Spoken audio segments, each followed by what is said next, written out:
Lekba Expressway is Bolanle Raheem's final resting place.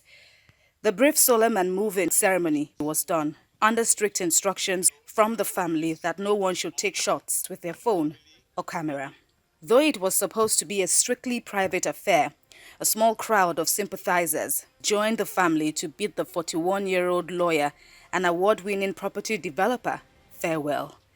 She was shot dead by a police officer identified as ASP Drambi Vandi on December the 25th, 2022 at Ajah Underbridge while he was on stop-and-search operations. The pregnant victim, her husband, and 7-year-old daughter were in the vehicle along with a relative at the time of the incident.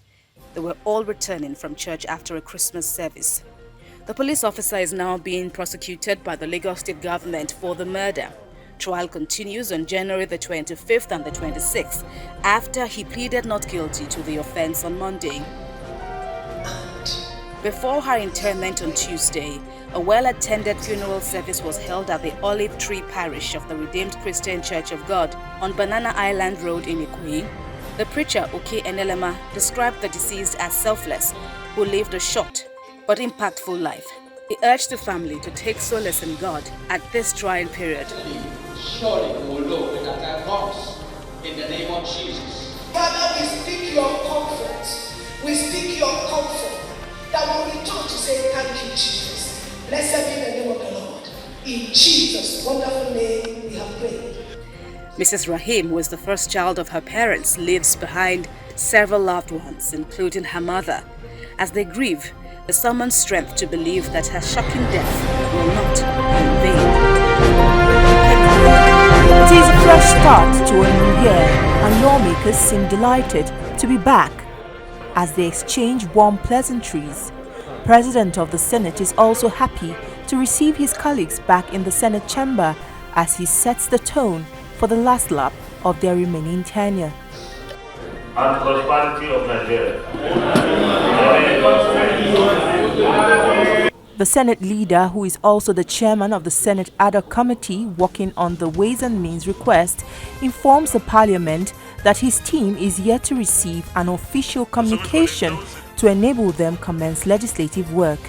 He pleads for more time to compile the necessary documentations to conclude work on the request. Unfortunately, in the process, after asking a lot of questions, because we spent about 6 questions to the Minister of Finance, about 5 to the CBN governor.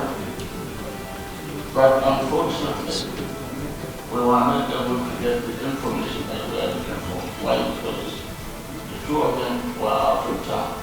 The President of the Senate, while granting his request, advised the executive arm of government to expedite action by urging the CBN governor and the finance minister to provide the necessary documents to avert any further delay. Let me also advise the executive arm of government.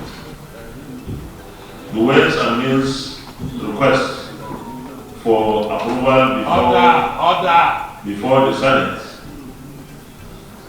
is a serious issue. The National Assembly or the Senate is prepared to consider the request, but we must have the necessary information because we want to be guided. We don't want to just do things that we don't understand. It's more than 3 months that Konwa and Namda were registered by the Labour and Employment Ministry as breakaways from ASU. In line with the Trade Union Act, the registration has now been gazetted, hence the presentation of certificates. The government implores the new unions to make the difference and resist the temptation of industrial actions that cripple activities in the nation's universities. We don't want you to go and start fighting with other unions in the university system. We preach unity and solidarity for all. Then comes the formal presentation of the certificates. The new bodies are appreciative of the government gesture and promise an end to strikes across the universities. It's an opportunity to also present a number of demands, including the payment of withheld 8-month salaries arising from the recent ASU strike. They appeal to the minister to act in accordance with provisions of Section 43, subsection 2 of the Trade Dispute Act. Ever since CONOA was registered, many Nigerian university academics were liberated from the bondage of ASU. One important implication about the registration of additional academic unions by the Honorable Minister is that there may never be a total shutdown of our universities.